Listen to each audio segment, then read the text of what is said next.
son el precedente de una dictadura. Claro. Fueron el precedente del régimen totalitario de Mussolini y el régimen totalitario de Hitler y el de Franco. Claro, fueron el precedente. Claro. Y empezaron a darse leyes.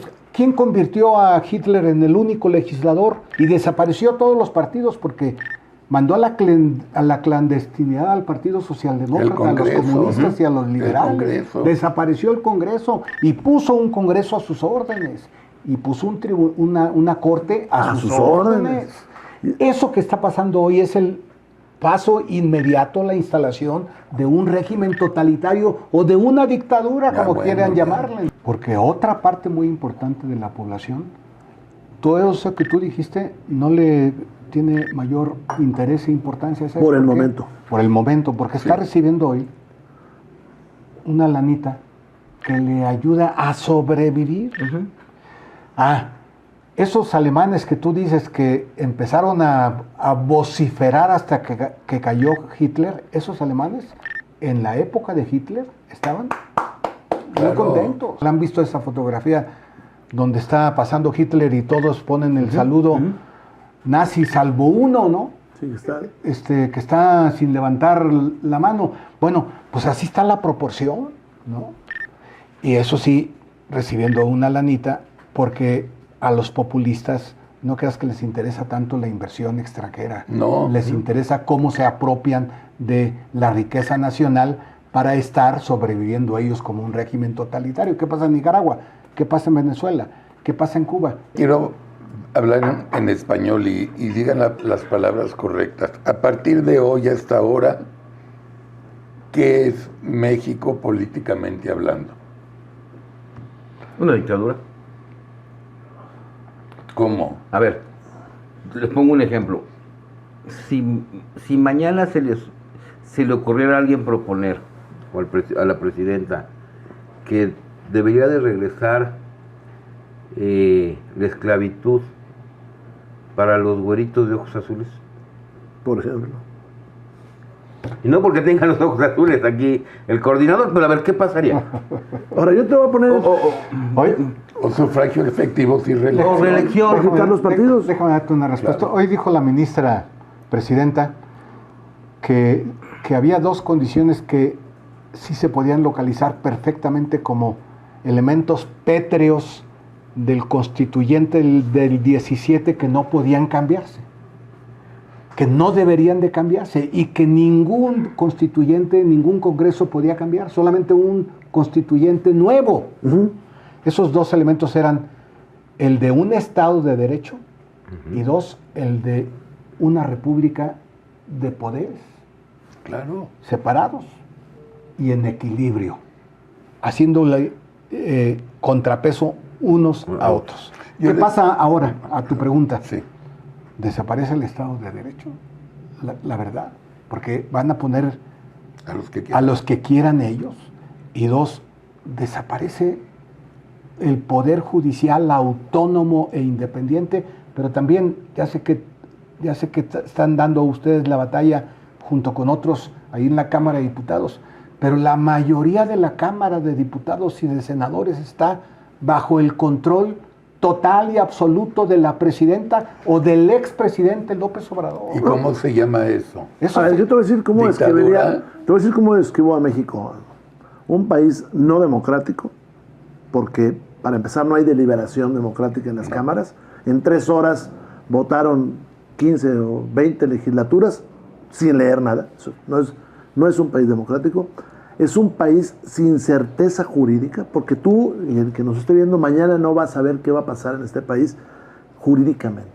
Si usted cree que no le afecta, señora, bueno, ahorita hay una serie de precedentes que protegen, por ejemplo, a la mujer que se divorcia y que tiene 10 hijos. Usted no sabe eso, porque no sabe qué va a pasar, porque no sabemos si esos jueces nuevos van a estudiar los precedentes. Tercera, un país poco amigable para la inversión extranjera. Sí. Por varias cosas. Primera, por un discurso que es anti inversión extranjera. O sea, los españoles los ponen como Dios puso al perico. Sí. Cuarto... Que es el tercer país. Sí. De mayor y además y es nuestra puerta. Claro, Europa. Y cuarto, un país donde el juego de los partidos políticos y de los que quieren hacer carrera política va a estar muy, muy cuestionado. ¿Por qué? Porque si estos cambian la Constitución y dicen que nada más va a haber dos partidos, uno de izquierda y uno de derecha. Claro. Pero aunque no cambien la Constitución, porque ya no te vas a pelear, no te vas a poder quejar. igual no van a estar solamente con los que ellos quieren. Claro, Exacto. claro. Así es. Pero es que, ¿sabes por qué es peligroso eso? Esas características que tú pones, porque son el precedente de una dictadura. Claro. Fueron el precedente del régimen totalitario de Mussolini y el régimen totalitario Y de Franco, Hitler y de el de Franco. Claro. Claro, fueron el precedente. Claro. Y empezaron a darse leyes. ¿Quién convirtió a Hitler en el único legislador y desapareció todos los partidos? Porque mandó a la clandestinidad al Partido Socialdemócrata, a los comunistas y a los liberales. Desapareció el Congreso y puso un Congreso a sus órdenes. Y puso una corte a sus órdenes. Eso que está pasando hoy es el paso inmediato a la instalación de un régimen totalitario o de una dictadura, como quieran llamarle, ¿no? Yo un día pasaron por las casas y dijeron, ¿sabe qué? Este librito de Alarraqui, no, esto es perverso. Y lo quemaron. O sea, se van construyendo muchas cosas. Y yo te diría algunas otras. Esta parte de quitarle la aspiración a la gente. Es un golpe a la libertad. ¿Por qué? Porque terminas aceptando todo. Y va para todos, pues toda la gente. ¿Por qué? Porque en diferentes circunstancias cualquiera puede estar o pertenecer a una minoría. Es decir, las mayorías no son únicas, son variables, ¿no? Y en algún momento nos puede tocar ser mayoría o minoría en algún tema. ¿Y quiénes van a sufrir? Las minorías. Pero a ver, es que hay cosas que yo no entiendo. No hay garantía en la inversión. Ergo no va a haber certeza. No hay certeza, sí, es la ergo no va a haber inversión. Hasta Es que muy haya probable certeza. que no haya. Okay. No hay. Hay un peligro terrible que ya sea si gana Harris o Trump, o se vuelve loca Claudia, que está a un paso, podemos quedarnos sin tratado de libre comercio, mayor desempleo. O sea, el país se lo puede llevar la chingada literalmente. Sí, pero eso es para determinado sector de la población. Sí. Porque otra parte muy importante de la población, todo eso que tú dijiste, no le tiene mayor interés e importancia. ¿Sabes Por el qué? momento. Por el momento, porque está recibiendo hoy una lanita que le ayuda a sobrevivir. Esos alemanes que tú dices que empezaron a vociferar hasta que cayó Hitler, esos alemanes en la época de Hitler estaban muy contentos, ¿no? O en el mejor de los casos estaban en silencio total. ¿Han visto esa fotografía donde está pasando Hitler y todos ponen el saludo nazi, salvo uno, ¿no? Sí, está. Que está sin levantar la mano. Bueno, pues así está la proporción, ¿no?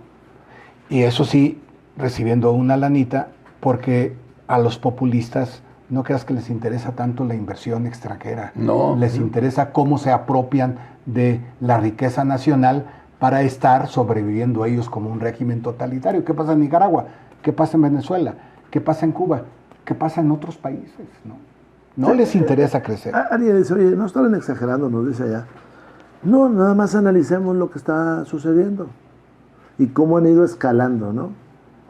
El presidente Andrés Manuel se metió en la campaña, arremetió contra todo el mundo.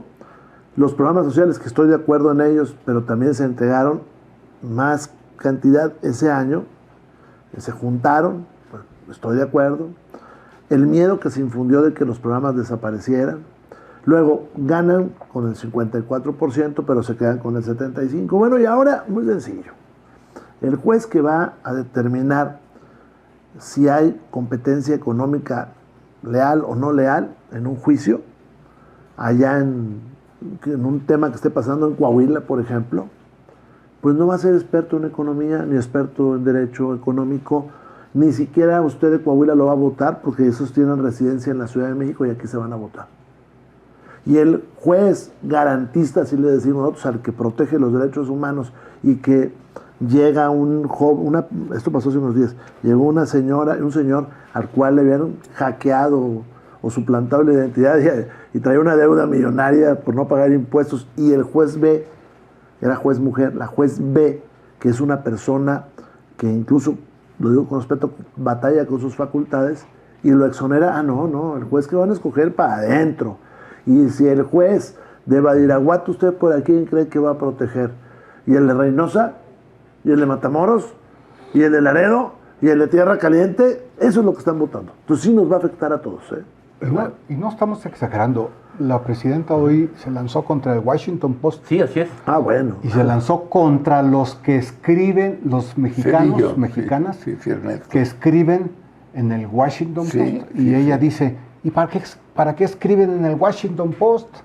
Que se vengan a escribir en los diarios de México. Fíjate que no mencionó la jornada. No la mencionó. Pero déjame referirme porque da hasta risa eso, porque es aldeana esa posición. Sí. Pero no solamente es aldeana, sino pasa lo siguiente. Yo no exagero si digo que la gran mayoría de los medios tradicionales de comunicación ya están controlados por el gobierno. Estoy de acuerdo. La gran mayoría. Totalmente Se salvan de acuerdo. todavía algunos. Muy como pocos. en otras épocas se salvaban algunos, pero hoy están controlados. Así es. Los diarios y las noticieros de las televisoras. No todos, pero en su gran mayoría. ¿Qué pasa cuando no hay libertad de prensa y no hay libertad de expresión? Claro, ¿A tienes qué que se le hacerlo llama? afuera. Y obviamente en la dictadura. Ah, claro. Pero además la presidenta olvidó y se olvidó de los 40 millones de mexicanos que viven en Estados Unidos. Claro. ¿No? Que sí leen y que sí ven el Washington. Que por cierto, no van a poder votar Además. para ministros de la Corte, porque la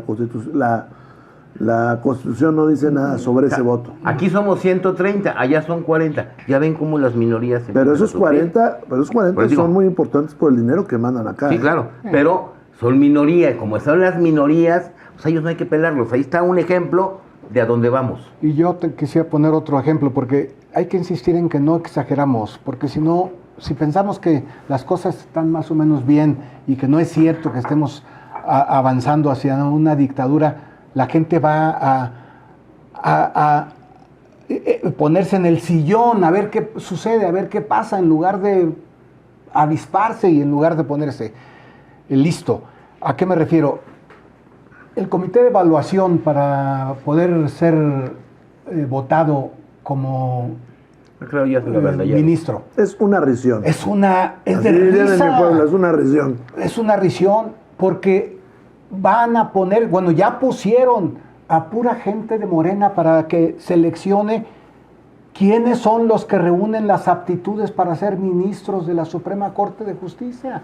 Es decir, si alguien piensa que las elecciones que ahora vienen van a ser democráticas para poder escoger a ministros o a jueces o a magistrados, está rotundamente equivocado. Los van a poner desde el poder a los jueces, a los magistrados, Por supuesto. a los ministros, los van a poner desde el poder, o los va a poner como tú has estado insistiendo, El narco. y yo también, el narco, con la complacencia del poder, Mario. Y además Totalmente. en la boleta hay otro truco, ¿sí sabías?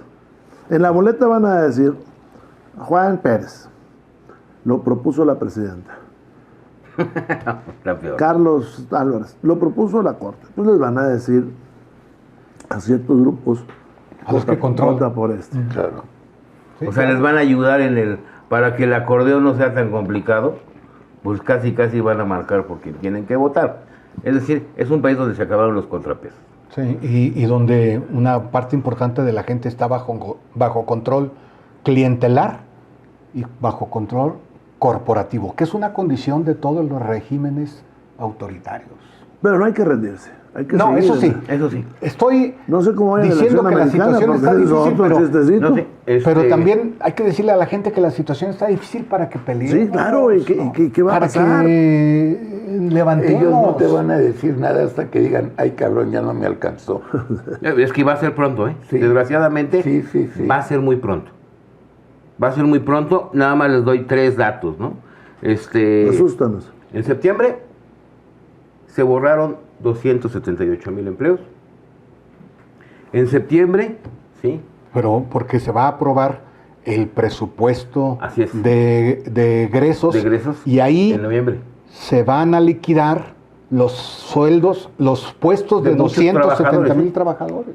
De muchos trabajadores del gobierno. Del gobierno, que han sí, trabajado claro. para ellos. Del gobierno.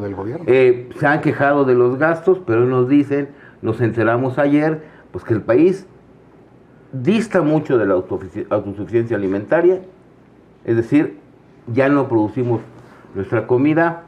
Se han quejado mucho de las, entre comillas, prestaciones que tenían los servidores públicos. CFE y Pemex pagan al año 100,000 millones de pesos en jubilaciones jubilosas. ¿Qué es jubilosas? Pues en jubilaciones para sus normales. pensionados. Fiestas. Sí. O sea, pero jubilaciones que están mucho más allá de la pensión de cualquier persona. O sea, nos quejábamos de los ministros, nos quejábamos de los expresidentes, pero no de los extrabajadores de CFE y de Pemex, que tienen además aguinaldos no de 40 días, de 60, 80 días, que a muchos se les paga la renta de su casa, que a muchos no pagan la energía eléctrica, ya lo hemos platicado muchas veces. Entonces ahí no nos escandalizamos, porque es la palabra de ellos. Entonces hay problemas con eso. Pemex perdió dinero, Pemex es la empresa más endeudada del mundo, y ahora ya es como si mañana, ¿no?, se regresaran todos tus hijos aquí a tu casa, y te dijeran, pues ahora vuélveme a mantener, papá. Es lo que hicimos con Pemex y con CFE. Okay. Pero además traen deudas. A ver, hay 14 millones de gente que recibe dinero mensualmente. Sí. Nada más 14. Esta se replica en el doble, de alguna manera. Sí, porque hazte de cuenta, si a mi papá le dan pensión, pues de alguna manera me están ayudando a mí. No, pues claro. ya no le tengo que Ya ayudar no le con tengo tanto. que dar. Muchos de los que votaron por Morena no es por ellos, sino porque les Exacto. dan dinero a sus Exacto. familiares y a ellos los descargan Claro. de una responsabilidad. Que Yo es estoy de acuerdo que con es programas entendible. sociales, pero lo que sí tenemos que hacer es pedagogía diciéndole a la gente, ya están en la Constitución, de tal manera que no se los pueden quitar. O sea, libérense de eso. Como llegó algún día que se liberaron del tema del seguro social. Pero Seguro. déjame acabar la pregunta. Entonces, tú en cada programa dices, y ahorita viene el presupuesto, estás diciendo que no hay lana. Ok, la pregunta que toda la familia típica nos hacemos es, ¿qué va a hacer Claudia y el secretario de Hacienda para seguir dándole dinero a estos 14 millones y la repercusión además a los familiares? Yo te diría, primero sacrificar todo lo demás, incluso inversión pública. Pública, ok. Sacrificar la inversión O pública. sea, no hay carreteras para darle a esto. No lo que se requiere, no lo que se requiere de agua, no sé lo que se requiere de energía, y seguirse endeudando. Seguirse endeudado con las consecuencias que esto tenga. ¿Cuáles van a ser las consecuencias? Vamos a crecer menos. A ver, están estimando un crecimiento del orden del 1% para el próximo año. Este año vamos a crecer cuando bien nos va 1.4%, pero tenemos muchos años de crecer así, es decir, menos empleos, menos calidad de empleos, más deuda. ¿Hasta cuándo? Pues mientras sigamos cumpliendo con los intereses, ¿no? Pues van a seguir prestando, Pero ¿no? fíjate, hay un artículo de la Constitución que dice que el Estado mexicano se puede endeudar si eso sirve para inversión, productiva. Así es. Tú no te puedes, el Estado no se puede endeudar si no es para invertirlo de manera productiva. Está bien. ¿Quién ponía el límite al Estado para que lo que se invertía se invirtiera en empresas productivas? La Cámara de Diputados. ¿Quién La revisaba Auditoría cómo se Superior gastaba? de la Correcto, Federación. correcto. Pero si ahora no hay Cámara de Diputados. No. Y ahora tampoco va a haber corte que ponga límites a estos excesos y a estos abusos del gobierno. Claro. ¿Eso va a impactar con la gente? Sí, porque, muy bien, lo saca de la pobreza los 2,800 pesos o los 3,000 pesos saca de la pobreza a la gente? No. Esa es la verdad. No. Yo estoy a favor de subsidios a la gente Todos. más pobre. Oye, todos. Y a la gente que más lo necesita. Lo que no estoy de acuerdo es que la tesorería de la federación se olvide de todo lo demás para utilizar esos recursos en mantener un control clientelar sobre una parte importante de la población. Y el gasto del Tren Maya, Deja el gasto, sí, claro. que es una bestialidad. Y que no haya carreteras. Que no hay pavimentadas, Es por un ejemplo. desastre las carreteras del país. Las federales son un desastre porque no se ha invertido en ellas como se debería. Y salvo las obras estas de López Obrador, no hubo mayor obra pública. No puso a los campesinos de Oaxaca a hacer las carreteras comunales que a los 8 días o a los 8 meses se desbarataban. En lugar de hacer obras verdaderas con los recursos federales y recursos estatales. En realidad el gobierno, salvo sus obras, se olvidó de la obra pública nacional. O que ya no haya policías en este país. Ya no hay policías, coordinador. Policías federales ya no hay. ¿Por Ya qué? no hay. Porque el ejército ha sido una mano de obra barata y útil. O sea, ahí tienes, de todos modos, ahí tienes 260,000 personas para trabajar. Entonces, corriste a 30,000 policías, pues los agarras de acá. Oye, ¿quién va a cuidar los aeropuertos? Pues ya no contrates, cuida que sea el ejército. Oye, ¿y ahora quién va a construir? Pues a los ingenieros militares. O sea, el ejército ha sido una gran mano de obra barata para el gobierno. Ahora, a estas alturas de la noche, yo no sé cómo vaya la elección norteamericana, no sé.